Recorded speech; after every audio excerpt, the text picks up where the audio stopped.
Welcome to Box Talk. Today we have a special guest on the show. He's not a client, he is my boss.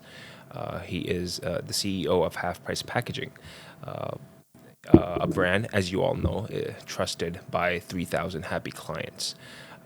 He, ever since joining Half Price Packaging, helped generate the company over almost $10 million in growth.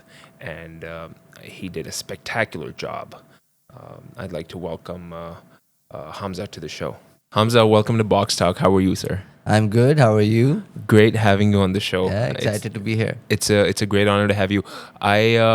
We did these shows, 14 episodes we've done with clients, right? And you are not a client. You are my boss, my CEO. This is a special episode, so I just wanted to have you here and pick your mind a little bit and see what it is that we have so many happy clients. Like we have 3,000 happy clients with HPP, and we have great revenue over the years. So I just wanted to give you a big thank you for taking the company where it is, and just wanted to introduce you, Hamza Hussain. How are you, sir? I'm good and I'm excited to be here. And I'm glad that this project, which was just in our minds, was cooking up a year back, and now it has come to life. We've completed 14 episodes and we've done great so far. We did this episode because you gave me the full autonomy to do everything with the show. You know, you had belief in me and you said, hey, listen, why don't you do whatever the hell you want to do? And I said, okay, I'll do it. And I did 14 episodes, and I'm happy. I'm proud of each and every episode. Yes, exactly. And me too. Very You proud like it? of the team, you Nice. and the whole thing that's going on, and the team behind the stage, of course, Ikra, Khubaib, and everyone. Shout out to Ikra. Yeah, she's there. here with us in the Shout studio. out to Kubeb. He's there. How are you, sir? They have a great team, and they've been working well with me. And that's how we do things at Half Price Packaging. We give full autonomy actually to all of our players who want to play. Right. So I wanted to get into that. You being the CEO and you being the head honcho of the office. So real quick, what is the strategy behind you letting everybody flow freely into the office and just having them just assimilate and have, for example, you have an open door policy in the office, right? Where does what made you do it? Because you are an MBA at the end of the day. So did they teach you? And I don't know. Well, I'm not an MBA. I have no idea. So first up, I'm not an MBA, but I do have my postgrad in economics. Oh, Yeah. me too. Really? I didn't know that. No, This just is- graduate, just Okay, okay. undergraduate, not post. Okay, so I've got my honors in economics, and then I went on to do my MPhil. And economics, while we're talking about it, it plays a great part. I mean, we understand how economies work. We understand how the macro level policies of the government works, and what is that trickle effect of those policies over the Trickle down micro effect. micro platforms Right. and micro economy, how it works. I mean, recently when there was the whole China tariff situation was going on a couple of months back, it was just like old university days when we were talking about tariffs and what kind of macro policies are there and how they're going to have their trickle down effect on the microspace, on the Interesting. businesses. Well, that was nice. And talking about that, giving the space to grow. I mean, this is how I've grown in HPP. Right. There's this one person I would like to give the shout out to. That's Salman. Sal guys, Yeah, he's my guys- mentor. He's my elder brother. He's the owner and founder of Half Price Packaging. And 6 years back, he gave me this chance to work with him. And it's actually his vision that I follow and my team follows. We're like around 100, more than 100 people now globally. And we're all on the same page. We're all running in the same direction towards the same goal. And he has really empowered me in taking those decisions, the crazy ones, and those calculated risks also. He brings in a lot of experience, like 30 plus years of experience in US market. So having that kind of a backup and then letting me do what I do best, taking risks. Of course. And we have a very fluid organizational structure where everyone is responsible for everything. At the end of the day, the customer should get more than what is expecting.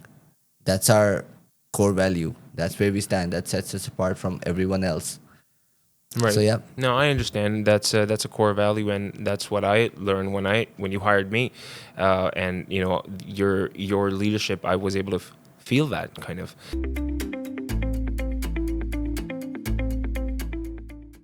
So speaking of U.S. markets, you say that what is the people are. Why do you think businesses should target the United States a lot? I know it's a huge market. I know people are doing a lot of Well, businesses. So what do you have to say about talking that? about huge, the US GDP alone is like $30 trillion. And that's not just huge. That's give me a bigger calculator. that's Yeah, that's how huge it is. exactly. And I hear you.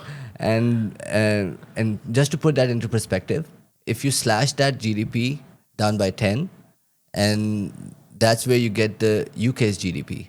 That's Oh, how big the US market is. do you know how Eh, much it is exactly? Like some Like trillion? UK's No, the GDP. U.S. US GDP is like $30 trillion. 30 trillion. My Yeah, God, and that's if you huge. slash it down by 10, you get around 3.5 trillion. That's the GDP of UK. And then if China, if I we if think. we compare it more, just talking about why we should work in the US market, the whole of the Schengen states in Europe, Germany, France, and if you put them all of them together, they bring up the GDP up to 15 trillion or 17 trillion. Right, That's all of still, them yeah, together. yeah, that's still half of My God. what the US market is doing. And for all those people who don't know what GDP is, the gross domestic product is the total expense of what is being done in the economy, all the government expenditures, all the expenditures made Every by good soul. every good sold. That's the GDP, of course. You're the economic students, you know that, Right, right? right. So that's how big the U.S. market is. So it's like everything for everyone. So if it's like a big playground, if you get your positioning straight in the U.S. market, you can get the ball rolling from day one.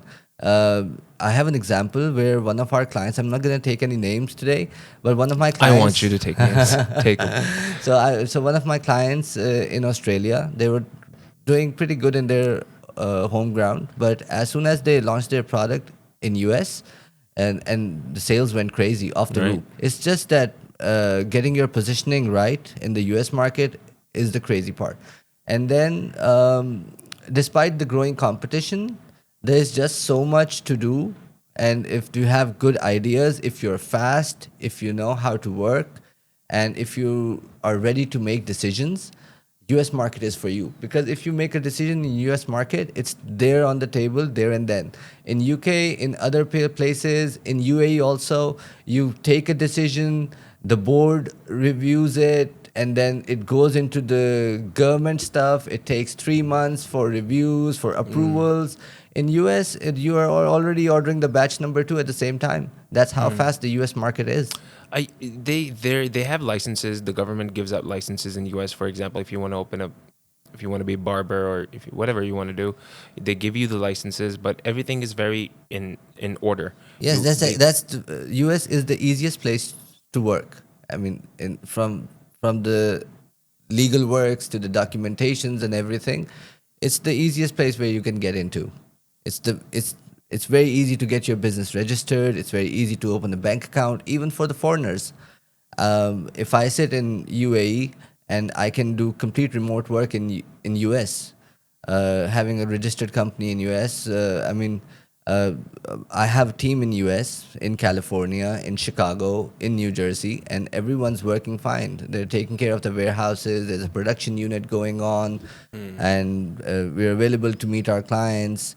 It's it's it's really a no-brainer if you know how to work. Right, right.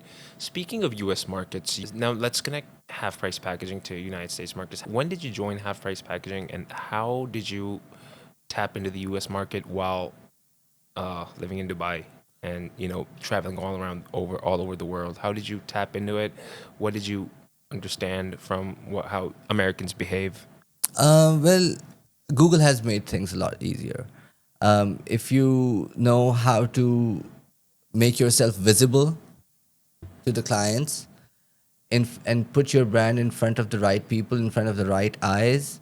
The American people are fast. They know what they need to buy. They're not confused. When they see something good that they need to buy, they click on it. If you show a product, say in Canada, nothing against it, we love Canada, but Yeah, they're our but neighbors. yeah, but if you put something in front of them over the internet, they might give you a slow clap for it. But in US, if you put the right thing in front of the right people, they'll click it, they'll buy it, and heck, they'll even tell 50 more people online about it. That's the nature, that's the mentality of the consumer market. And if you really want to know how the consumer markets work, you really need to dive deep into learning what is the consumer behaviors. So consumer behavior is very different what we see in US, unlike any other country. How so? How so? Like compare United States to, let's say, the United Kingdom, or I mean, as I told you, in US, if an entrepreneur has an idea, they can act on it they can immediately. act on it. It's the mentality. They will act on it. In 3 months' time, they'll be ready to order the batch number 2, and they get the ball rolling. In UK or in UAE or in Europe, you will see people sitting down and trying to fix that one line of the logo, whether it's straight, whether it's 45 degrees angle, and they'll Right. be getting everything sorted and spend so much time on the graphics and everything, and just delaying things, just trying to get things straight and just trying to get things right because they're so afraid of their consumer behavior. Right. In America, the consumer is very receptive and there's a lot of trust. That's why there's so much scam going on for the US market, also in the third world countries, in countries like India, where there's lots of scammers sitting, and all of them are trying to scam the US people because they trust people easily. I think trust is very important. Not only in America, I think all over the world.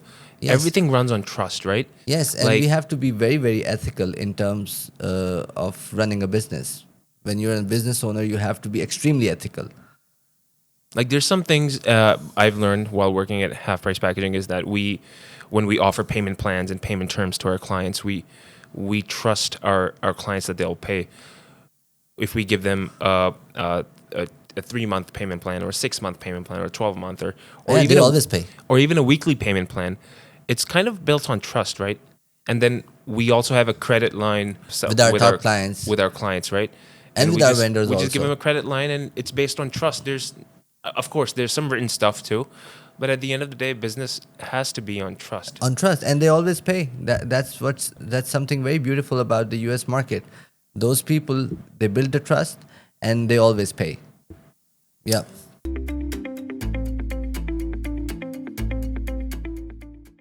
When you joined HPP, when was it? 2019? I think it believe? was 2018, 19. So you somewhere. turned it from hundreds of thousands per year revenue all the way up to 10 million a year company right now.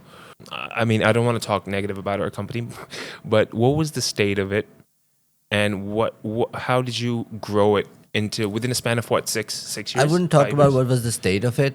Sure. I mean, Yeah, that's that's in the fine. past. But Yeah. but how did if we we do skip it? that, yeah. It's about building teams, building the right team, right people, bringing the right people for the right job. That's how we did it. I mean, we have leaders in our organization like Alex, Steve, Alex, David. Steve, We David, have Zach, Jason. Jason. We have Talha. We have people in the production units, managers for production, for the graphic team, and then we have the whole logistics team. So all of these people come together. All of these pillars, these 7 pillars, the supply chain, everyone comes together and try to focus on one goal, which is The client. try to achieve the efficiency in order to deliver and always deliver more than what is expected from I you. follow the protocol. I always follow the protocol you did. So that's how we got to where we are today. And if you ask about the real secret sauce, we You want to spill it out right here? Yeah, All right, we let's try do to it. understand what our customers' problems are. We are not focusing on sales. Yeah, anybody could give a low price, right? Yeah. It's not about the pricing. It's not about quotations. It's not about design. At the end of the day, whether you're understanding your customers' problems truly, rightfully, and in the right manner. That's what's going to make a difference. I'm there for my clients. I whenever I talk to them, I'm like, hey, shoot me a message on WhatsApp, shoot me a Yes, message on I'm SMS always me. connected with my clients all the time. I mean, I try to send them out emails, try to get on a call with them whenever it's possible. I mean, through this podcast, I'm trying to get the message out Right. there. I mean, and it's truly about understanding the pain of a startup, because most of our clients are startups, and They are. we acquired almost 700 new clients so far in this year. Really? Yep, and Wow. Holy hell. I know. 700? Yep, and I didn't know it's that number. and it's all because we were able to understand our clients' needs. Most of them are startups, so we were a startup once also. So we understand what the startup is going through. They have deadlines to meet. They have product launches. They have photo shoots. And whenever they're ordering the packaging from you, they cannot sell their product until unless you have a packaging ready for them. So there's a lot depending on those timelines and deadlines, and we understand that. Most of the local vendors, the printing facilities, don't understand that fact. They'll take No. their sweet time, they'll spend weeks and weeks on the design, and then they'll be just lazy about the production also. They'll spend months over the production, and then when the production is ready, the production is not getting delivered to you. And there's all sorts of the psychological pain that the business owner faces. So we understand that, and we try to mitigate all of those problems for our clients and try to deliver as quick as possible. I think we're the only one who are delivering within 7 to 10 days, and that's the promise only we've been able to fulfill. And why we've been able to do that is because of the highly effective teams that we've developed over the last 5 6 years.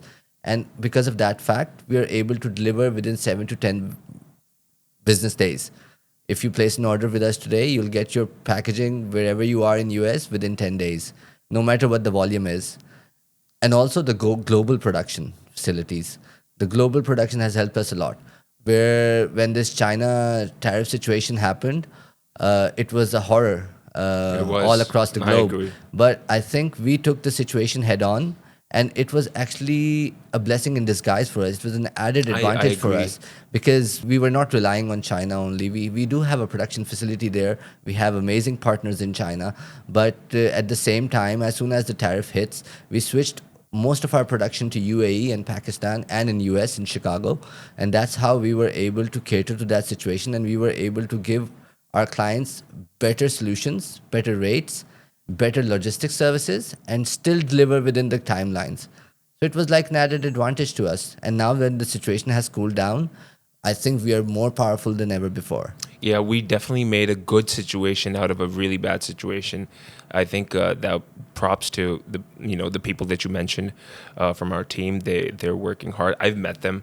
Whenever I see you in the office, I've seen you talk to them as well. So whenever I see them, they're very, they know their stuff. Basically, they know how to handle everything you mentioned, like how to handle the client psychologically and make sure that they're getting what they want, building a rapport with the client, and making sure that they don't have to go through the fuss problems with starting the startups that you mentioned, having problems, and trying to cope up with. Yeah, it comes with the experience. I mean, the other day you were asking me how we have developed all the systems that we have today. So Right. Yes. yeah. So we've gotten here by developing uh, one thing on top of the other, by bringing up different components and fixing them together to make a bigger engine. If you know what I mean. So in this beginning, there are 5 steps in the supply chain. Now we have like 150 steps to our supply chain. It's the QC has been added at every step. Whether it's design, there's a quality assurance in the design department. There's a team who's going to check whether the design is in line with the client. There's a quality check team at the production facilities. There's a quality check team at the client service side also, whether to check whether the client is being serviced at the right in the right manner or not. So there is a check at every point. Checks and So balances. yeah, so and all of this is because we want to deliver the best to our clients. Right. All of this is because of that, because we cannot let a wrong product reach to our clients. So you said it right, Hamza, that the systems and strategies that you've applied to half price packaging is checking each department, checks and balances, which the U.S. government also works like that. There's 3 branches.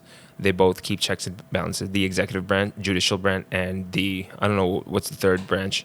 And they, if some branch is messing up, maybe the executive branch is messing up, the other judicial branch is there to stop them. Hey, stop! So Whatever the hell everyone you're has doing. a check and balance on each other, and that's how we Exactly. work also. But all of our efforts are are done keeping in mind what the consumer wants. So every strategy of ours is consumer centric. Just like how the people want, you know, Yeah, it's for the government of US. It's the people centric. It's for the people, by the by the people. people and Yeah, whatever's after. I don't even know. yeah, For the people, by the people. yeah, exactly. So for HPP, it's almost the same. It's for the clients, and every strategy we make is very client centric.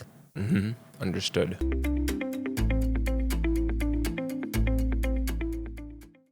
Hamza, so that was a. I understand that was the secret to, you know, the half price packaging success. Uh, I want to move on to AI and how I've seen a lot of people say it's the great equalizer because it lets even individuals compete with big businesses throughout the United States. And how do you think it's AI, United States entrepreneurs use AI and compete with big businesses? And how is AI affecting the U.S. entrepreneurs in the United States? AI has really enabled entrepreneurs to work freely without depending on anyone. For example, last year in 2024, if I'm not wrong, US received around 5.5 million business applications alone. And most of those applications belong to people who were sitting alone in a room having coffee with their laptop and lots of AI agents. That's how powerful AI is now, and they're calling it solo entrepreneurship, and that's how they've enabled people to AI has enabled people to bring their ideas to life without depending on as many people. Yeah. So first up, you needed people. If you needed data, you needed some company Yeah, to you needed a to lot of give you the work. data I and get it. everything. And so now there are AI bots in half Yeah. price packaging. We're doing the same most of the time. We have now bots developed to do all sorts of tasks which were taking us months to cover, and now they take us like a couple of hours to do the same stuff that would take us weeks to do. And that's how the time span has reduced, the productivity has increased, and it has lowered our dependency on the human factor Where do also. you think AI is going to go? It's if it grows exponentially. Do you think it's going to become self-aware or something? I mean, like you've seen the movies like Terminator, Matrix, all these movies. I mean, it's kind of a scary thought, right? It's a scary thought, but I'm a very optimistic kind of person, True. so I wouldn't really get into that. I would say that this AI has raised the human intelligence level collectively on a whole new scale.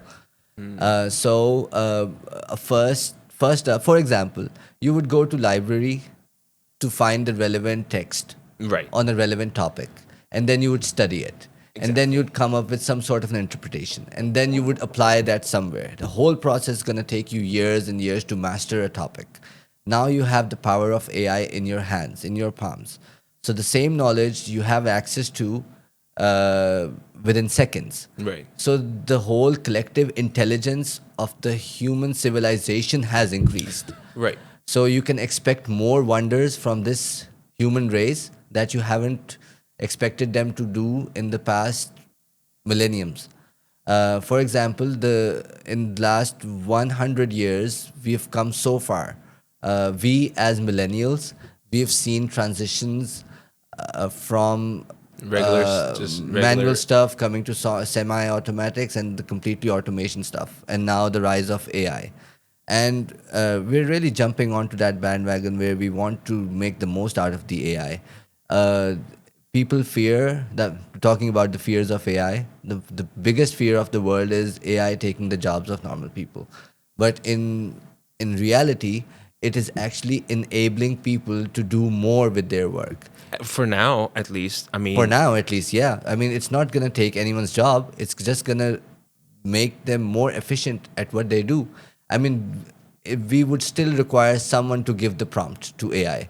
And I mean, unless it becomes super a smart. finance guy cannot give the marketing prompt to AI. He doesn't know what the marketing is. He hasn't studied it. He doesn't know the core of it. I mean, he can learn about marketing, he can read some articles on it, but he's not an expert. Only a marketing expert would know what prompt to give to AI, how to make the calendars.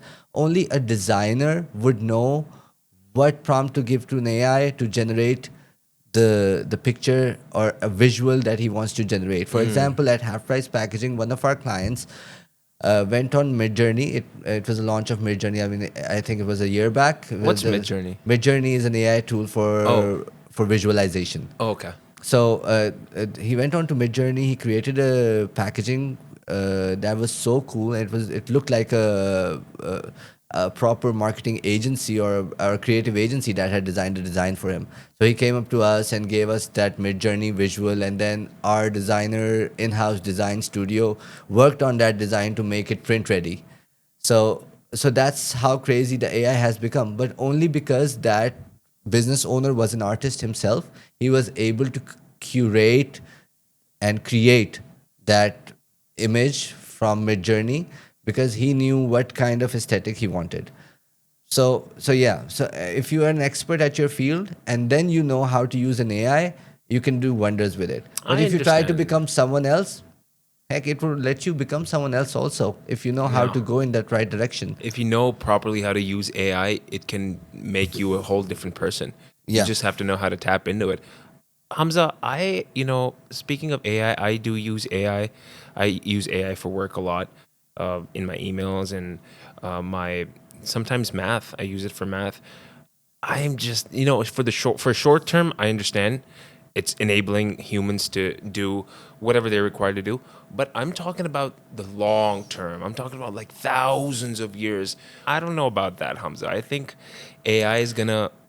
I Okay, so AI. It's I it's have an it's idea. I have scary. an I have an I'm just while scared of we're AI. talking about it, I have a wild idea. Sure. Uh, AI would need someone to appreciate its efforts. Maybe not. Maybe in 1,000 years, AI is like, hey, screw you.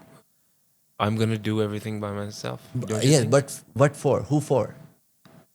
Because okay, let me tell you. For the engines to work for a lifetime, maybe that could be a reason. Right. For someone to not plug it off, maybe, Understood. Okay. maybe. But what? Who for? What AI would work for? Uh, For itself to make it self-sustainable, maybe. Yeah. maybe. Yes. But in thousands of years, who knows? A comet or an asteroid. Yeah, that could definitely happen. Who knows? A missile just lands on our head and just blows us up. Who knows? But no, I understand. I'm just saying that AI is. So imagine right now, as we're speaking, right? Imagine how many people right now, 6 billion people on Earth. How many people are actually in the Chat GPT right now? Tick tick tick tick typing. Like millions of people must be Yeah. typing right now. AI is like, I look at AI this way. It's just gathering all the information. You know what I'm saying?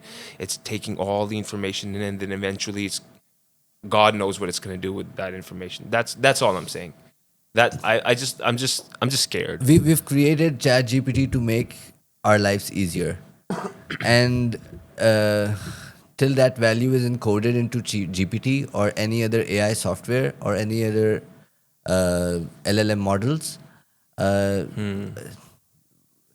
जब तक वो चीज़ है वहाँ पे, I think it's gonna be good for the human beings. Until there's someone who is crazy enough to create an AI True. without any check and balances, that's where things gonna get out of hands. So it's just we need to be careful that the technology doesn't get into hands Of of wrong course. people. For now, I love it.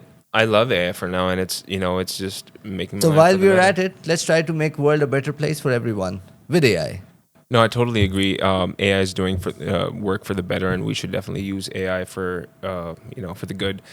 Speaking of computers and computer knowledge,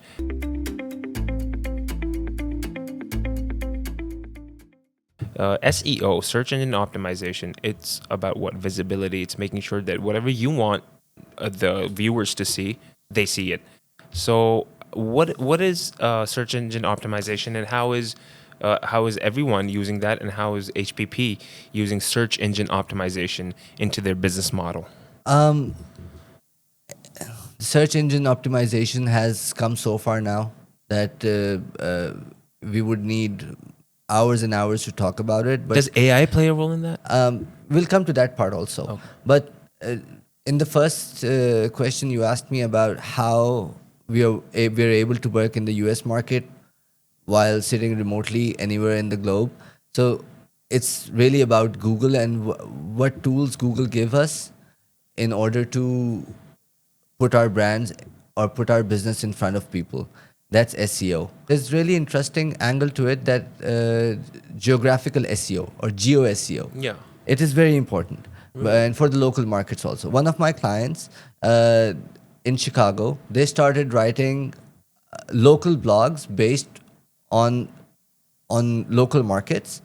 So it's a candle business, and they started writing blogs according to their state, how a candle business works in Chicago and everything, and they really targeted the local market, and their business boomed within the local market. So geo SEO is very important when you go state to state. You really need to make sure, because people would search XYZ near me, custom candle boxes near me, or custom I do boxes, that. or I'm guilty of that. yeah, because Near me. everyone is near me. So whichever business is the nearest, or whichever business is the relevant, the customer is Oh, gonna go and click now on I that get one. it. Okay. So it's not just about the SEO or the overall SEO. It's about targeting your Geographic. markets and understanding your consumer. For example, every state, there's a study, I can't remember the name of that, I think it's the Nielsen, where they tell us that every consumer market, every state has a different consumer behavior. Yeah, every state has different people, different kind of Yes, culture. yes, Everything's different. exactly. So it varies state to state. And where you want to sell your product, you'll have to really understand your target audience. At the same time, you'll have to understand your target location also. If you're targeting California, you cannot put up the consumer behavior of Illinois, right? You'll have to think like what California people are thinking Yeah. about, how they wake up, what's the first thing they do in the morning, where do they go for lunches, what's the landscape is all about, what's their financial status is all about, what kind of purchasing power that do they have, the consumer behavior of the economics that we think of, that we see in the microeconomics level, what businesses are doing and how people are behaving, how people are receptive to the price increase, how people are receptive to the price decrease. There are states which are more receptive to the price decrease, but you'll be amazed to hear that there are states in the US which are more receptive to the price increase. If you increase the price, they're more likely to buy the thing. Really? Yeah, Oh, because it's more expensive and they like oh expensive yeah. stuff. And there are states in the US where they like cheap stuff. So if you decrease the price, they like it more. So you really need to understand in which state you're targeting, and then you do the SEO according to that state and according to your target audience, and that's how you achieve your results.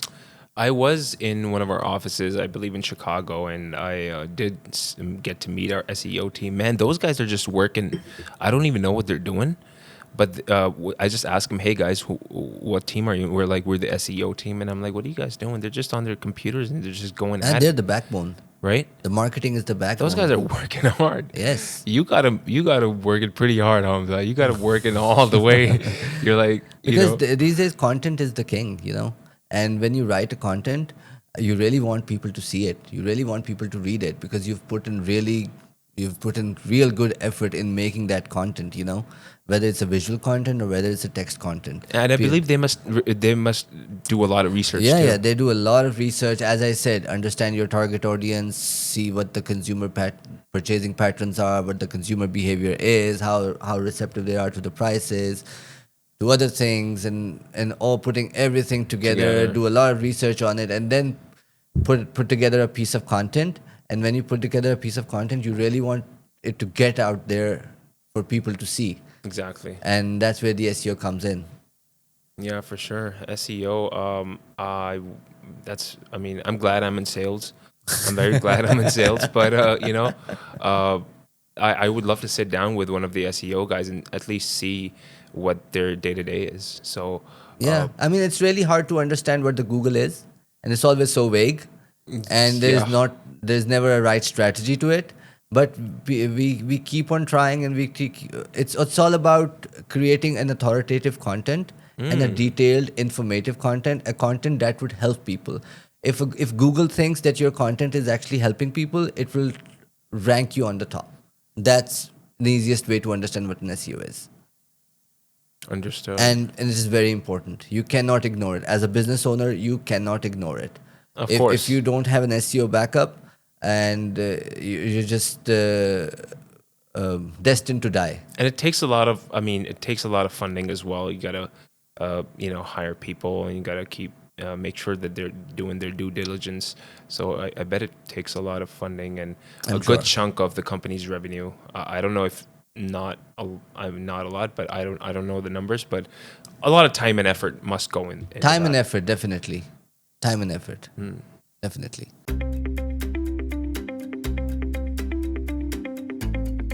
So Hamza, we talked about SEO right now, and then there's another thing called that I learned a couple of days ago. That's search generative experience. Now, what is it? Is it a combination? Is it AI merged with SEO? Because whenever you type into Google, you go in Google and you type in whatever you want to type. Hey Google, how many months are in a year or something like that? AI gives you an answer. So is that it? Is that S search Well, generative experience? you can understand it this way: SGE, Search Generative Experience, is like Google hiring an AI butler to give you an answer before you even finish typing it. See, so and bad news is, Really? yeah, That's impressive. and bad news is if you're not in the source list, you're not visible. So you have to make sure that you're in the source list.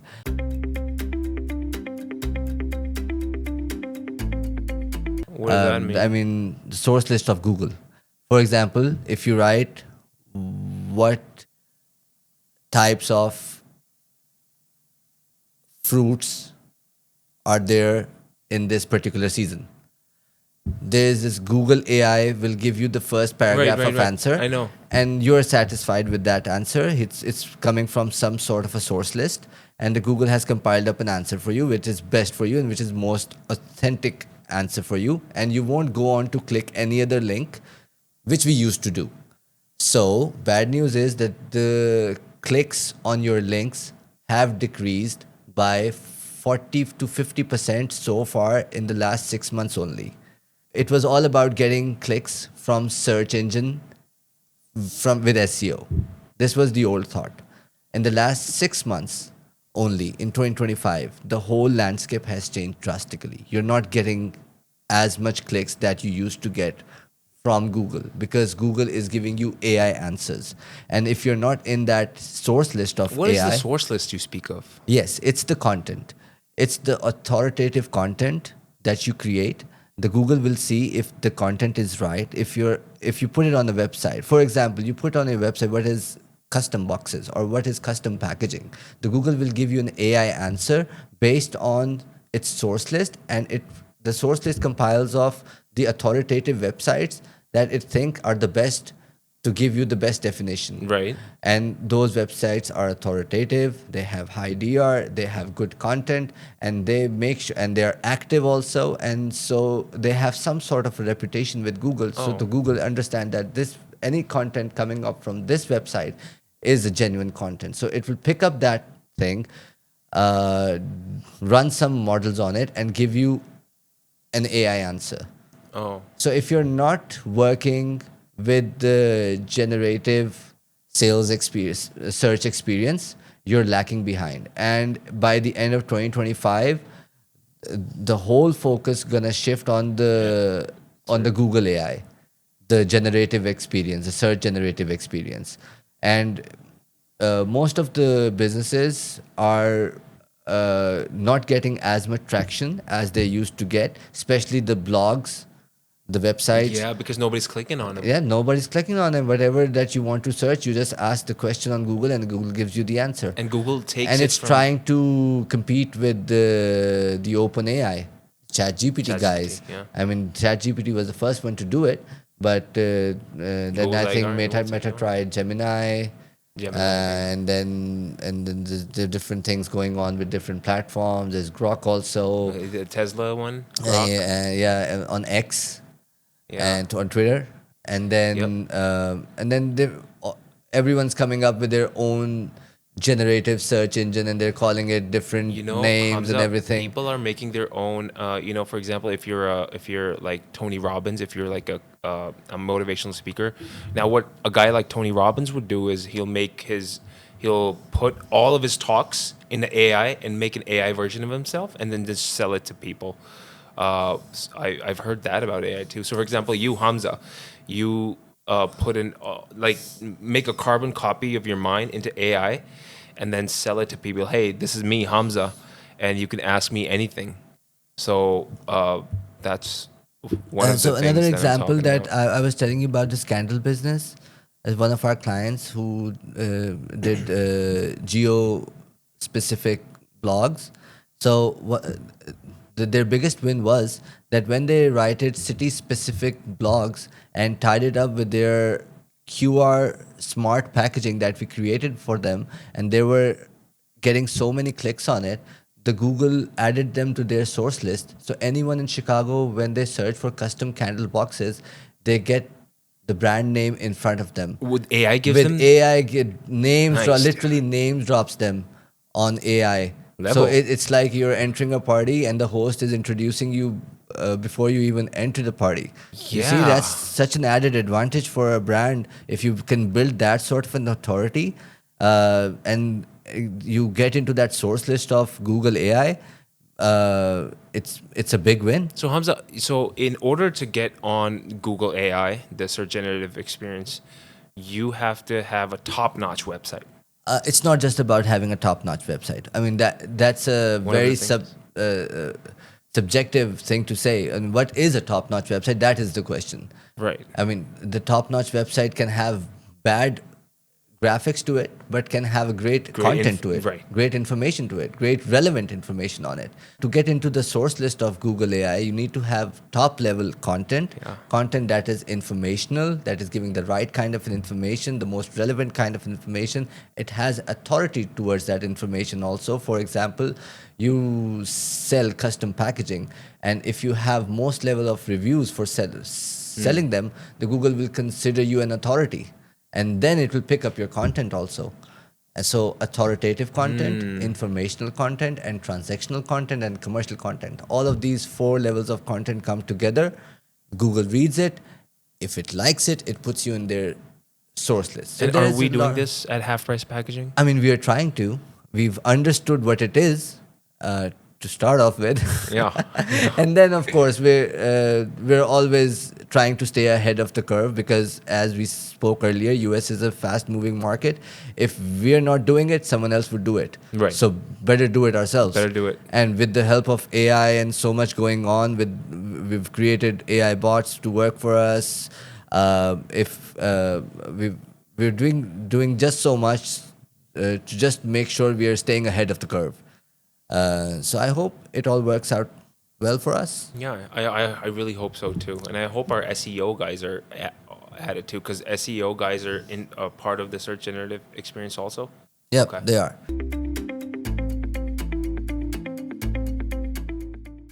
So Hamza, I'm pretty sure you've heard about the creator economy, also known as the gig economy, where I call them solopreneurs. They're doing their own thing. And how do you think that ties into? I mean, I've heard somewhere that it's projected to hit a $500 billion. I myself have a couple of clients that they're starting off, but they're just startups. I actually did a couple of sales 2 weeks ago. Solo entrepreneurs just starting off with regular boxes. I was there for them, sent them the boxes. But what I'm trying to get at is these solo entrepreneurs, they're trying to advertise their products on TikTok, and they're also trying to do, I think, faceless videos where they're not showing themselves. They don't want to go through the hurdles of being influencers and be like, oh, look at me with this product. You know what I'm saying? So, how do you think the TikTok shop works for these solo entrepreneurs and the TikTok creator economy, and how do you think that will affect the economy, and how what steps should they take, and how are they going to be successful, and what effect do they have on the economy as an individual person who's trying to sell his or her product? Well, Ali, that's an interesting topic that you've come up with. Um, and you're right. There is a stat that says the U.S. creator economy is going to reach $480 billion at the end of 2026 or 2027. Lord. I mean, that's way too big. It's half a trillion. Yes, you're Yeah. absolutely right on that part. And TikTok Shop is becoming the new mall for everyone to shop at. So, TikTok is and this huge. this creator economy is really going to have an impact. I can just give you an example because I've seen things happening within half price packaging with our customers. So I have lots of examples to give. One of our customers, cosmetic brand, started off a micro influencer campaign where they hired a couple of micro influencers and gave them their box to unbox. And as soon as they did that, their sales skyrocketed by 22% within a couple of months. And 22% increase in revenue is a huge number for any cosmetic brand or for any brand for that matter. Really? And that is how the brands are increasing their revenue. And that's how important this creator economy is becoming, because brands are now going to spend more and more on the influencer program. They're not going to spend on the Google ads, they're not going to spend on the PPC, they're not going to spend on the meta ads, they're just going to spend on their micro influencers program or large scale influencers program, and they're going to give them their product, review them over their profiles, Instagram, TikTok, or whatever, and that's how people are going to click it. Talking about the US economy, as compared to Canada, Australia, UK, or Europe, the US economy, if you show them a video, show them your box, if they like it, they'll click on it, they'll buy it. In Canada or Australia, if you show them something through micro influencer program, they'll like it. They might even give you a slow clap for it. That's it. That's how important the US market is. And that is why the US creator economy is growing at such a rapid pace.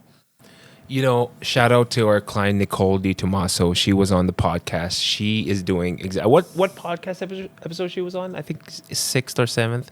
She is doing exactly the same thing. She's actually has a hot sauce brand, and she is giving it to influencers to do her unbox her products and work with only local influencers, Hamza. Just local celebrities, local artists, Yeah. so they can advertise their sauce, and it's a cool sauce. I Yeah, like and it. for to add or increase brand value for any brand is to associate faces with it. That's basic human psychology. If we see something, just a product on TV or an ad or on our laptops or our phone devices, if we see just a product, we would know that it's an ad. What to do about it? Yeah, Yeah, we'll just skip it, scroll skip it. it. If you have a face associated with that product, and that's where it gets interesting. And now it depends what that face is doing, and what that Yeah. face is saying, and what its expressions are like, and that's how you create an art, and that's how it gets engaging.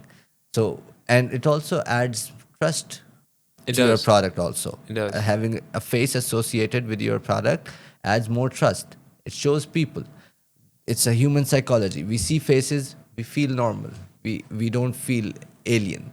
We feel that it's something that we can connect to because Right. there's a human face attached Wholesome. to it. Yeah, having understanding this concept and taking it to the influencer campaigns, it's almost the same thing. Instead of spending lots of budget on the ads and everything, why don't we put out our brand through this influencer program where these people are already having some sort of following, people are already following these clients, and why don't we give out our products to these people to show them off? And if for US market, if they like it, they buy it. Yeah, of course. It's always good to give out your products to put a face with the product with someone who you can trust. Nicole, she was Yeah, great that's a on the great example. podcast. Yeah. She not faceless. She's very outgoing and she does talks.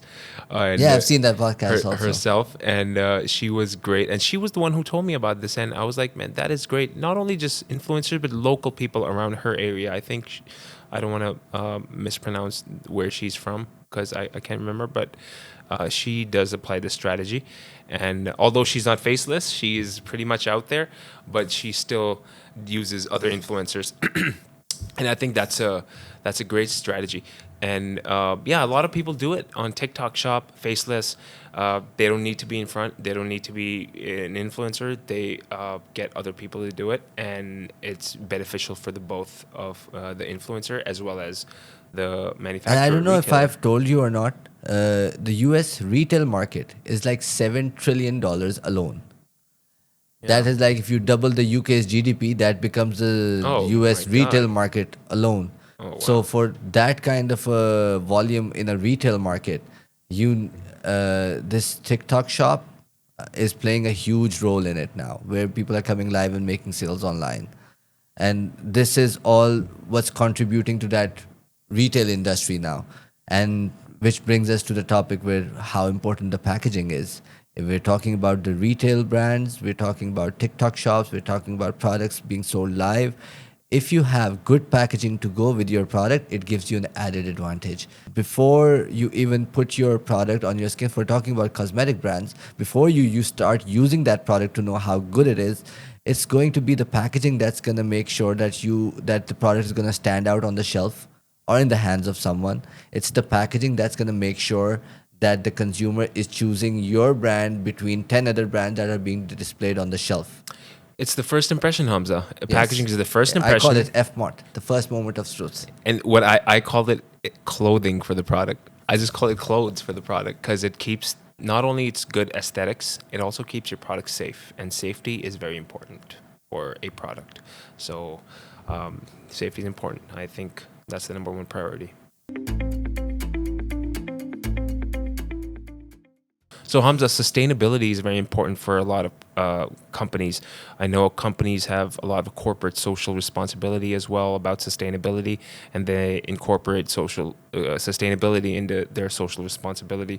So we at Half Price Packaging, we do a lot of sustainability products as well. We offer eco-friendly, biodegradable materials. What do you think Half Price Packaging has a stance on sustainability, and what do you think companies in the United States want for their products to come out as far as sustainability is concerned? Well, the whole breakthrough for half price packaging happened when we shifted our focus towards sustainability all across. Um, there's a study in US that says 78% of the consumers want to buy sustainable products. 78% of the consumers. That's like 78% of that $7 trillion of retail market wants to go for the sustainable products. And that's where our packaging comes in also. We specialize in cardboard packaging or cardstock packaging. Cardstock. Yes, and cardstock is in itself eco-friendly. It is made out It of is. recyclable material. In America, in US, it is so easy that one of our clients, for example, I'm going to give you client examples because I have so many. Right. One of my clients, so what they did was they changed their packaging from plastic to 100% recyclable card material, which is craft card, the Craft stock. uncoated one. You know about that, right? Of course. I actually You did have got a a couple client. of clients for that Yep. also. So they shifted their whole packaging on craft card and they slapped 100% recyclable material logo on top of that packaging, and their sales skyrocketed by 100% in the 6 months. And within the next 1 year, they landed $1 million deal with a retail brand. with eBay. Impressive. Yeah, Insane. yeah, that's how Insanely sustainable. impressive. But it's not just about sales, and how important it is for sales. It's really about understanding the green earth. It's Right. really about the concept of this climate change that's been happening. It's really about reducing your carbon footprint. It's really about helping the climate, helping this earth to be more habitable for us. We are depleting our resources. We are increasing our carbon footprint. In the third world countries, you see that. Is somewhere in US, you also see that, where there's so much pollution in the air, and it's not just about the toxic gases in the air. It's about all sorts of other stuff which is happening, which is contributing to this climate change. More heat, rising temperatures, and everything. So it is all driving from that fact to the point where we want to use sustainable products. Because if we use sustainable products, we would reduce our carbon footprint, and at the end of the day, it would all help towards that major factor of reducing the carbon dioxide. You were about to say reducing the population. I'm like, no, Hamza, no, no, we're not gonna reduce the population. We're not We doing don't want this that, evil right? We don't want thing. that. That's why we want to use the sustainable products. Right. We want humans to live more. We want what's best for the human race as a whole. We want what's best for us, what's best for you, what's best for my neighbor, what's best for anyone on earth, any living thing. Animals. Animals, of course. So that's why we want to go sustainable. Yeah. This is the reason why 78% of the consumers now want to go towards the sustainable products. Really? That's a high number. Yeah. Yeah, I actually have one of my clients who did order a craft box, and she was very big on sustainability and eco-friendly material. We provided her the certifications Yes, for because that. they understand the importance of and why sustainability is so important. Yeah, They of understand course. that the whole core concept of green earth and why we want to make it a better place for everyone to live on. Because the way we are depleting our resources and the way we are adding toxicity into our atmosphere, I don't think if we don't put in a collective effort to save this, it's just gonna get out of hand. It has already gotten out of hands. Yeah, a lot Yeah, of yeah, people do it say has that. it has already gotten out of hands. I mean, it's just so much that we can do now, but it's that small efforts that we have to put in intentionally in our day-to-day stuff to make sure that we are playing our part in making this planet a green, a happy place for everyone.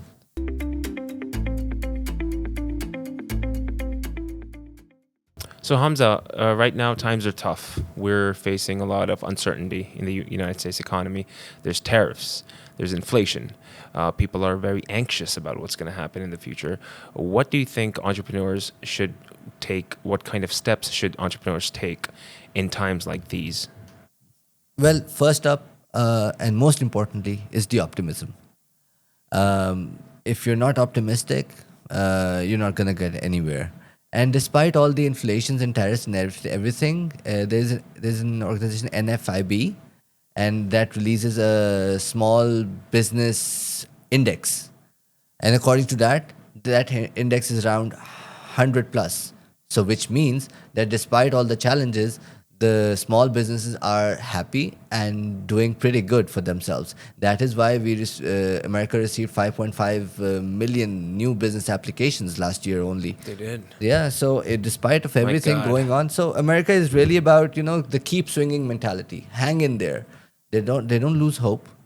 It's Yeah. yeah, the only best bet is the bet that you have in your hand. It's like the cards that you have in your hand is your best bet, and you have to make do with it. You're not gonna wait for the right conditions to be perfect for you to do business. You're gonna have to make do with the conditions that you have, and you have to Right. just move along, push yourself. So it's very rewarding for the people who act fast and show adaptability. America, US market actually rewards people who are moving fast and adapt quickly. So that's the optimism in chaos. If you want to look for the right word. Yeah, Optimism and chaos. That is very beautifully put. I think the United States is doing better, and you're right. You play with the cards you're dealt with. That's all you do. Yeah, exactly. You play You with them, play your hand, and that's the best bet that you have. and it's bad to procrastinate. You know, you should never procrastinate. I myself am a procrastinator, so I can tell you exactly. But you know what? I get it. Sometimes you just don't want to do something. I get it. We're humans. We all do all this kind of stuff. But you know, Self motivation is the key, man. discipline, You have to motivation. get up every day, and you have to talk to yourself, and you have to make sure that you tell yourself to do it now, do it now, do it now, 3 times. Make sure your mind hears it. Make sure your body gets it. And that's how you make things do that. You do what you do best. It's just by telling yourself how to do it, when to do it, and keep telling yourself again and again, again and again, again and again, till your body understands it. Hamza, you're CEO of a great multi-million-dollar company, right? It's good. You have a lot of people working under you. You were once also a regular guy like myself, you're a salesman, right? You were a salesman. You still are inherently, and you know what is your opinion? What is your advice for young entrepreneurs who are in the same boat as you were years ago? So what do you have to say to them, and what kind of If I have to summarize it, just a one-liner a maybe, and then we one-liner. can start. But if you Well, can I would elaborate say too, I would say mean, 3 things. why don't you tell me? You know me personally. You've seen me in the office. You've seen what kind of an employee I am, what kind of work I do. What do you think a guy like me I'm going should? to tell you about 3 things: speed, relevance, connection. I'll say it again: speed, Speed, relevance, relevance, connection. connection. Get these things straight, and you'll be on top of this world. And, Understood. yes. Yeah, Yeah. rightly put. Yeah. If you want to talk more about it, we can meet sometime offline, and I'll Yeah, tell you more about these 3 I'll things. see you somewhere around the office, somewhere. But I understand. So speed, relevance, and connection. Yeah. I understand. These 3 things are important. We'll talk more about it, and I think For every entrepreneur, for everyone who is hustling, everyone who's struggling, everyone who wants to do more, who wants to do better for themselves, adapt these 3 things. it doesn't matter what industry you're in, Yeah, it right? doesn't matter what it is. You can whether you're a writer, whether you're an entrepreneur, whether you're a engineer. You just have to stay focused with speed, relevancy, and connection. Okay, that's very rightfully put. So, Hamza, well, thank you for coming to the show, Box Talk. It's I mean, I mean, I'm so happy that you guys decided to invite me. Or you're I decided to invite myself. you kind of did, you kind of actually did. But the thing is, you're not a client, so you're Yeah, the I was only so one. excited to talk about half price packaging and the journey and how we feel about our clients and everything. No, of course, and I'm glad that you're here. You're the only. I'm sure you're going to be the only guest over here who is not a client, but I really wanted to have you and speak to you about pick your brain, basically, see what it is about half price packaging that our clients love.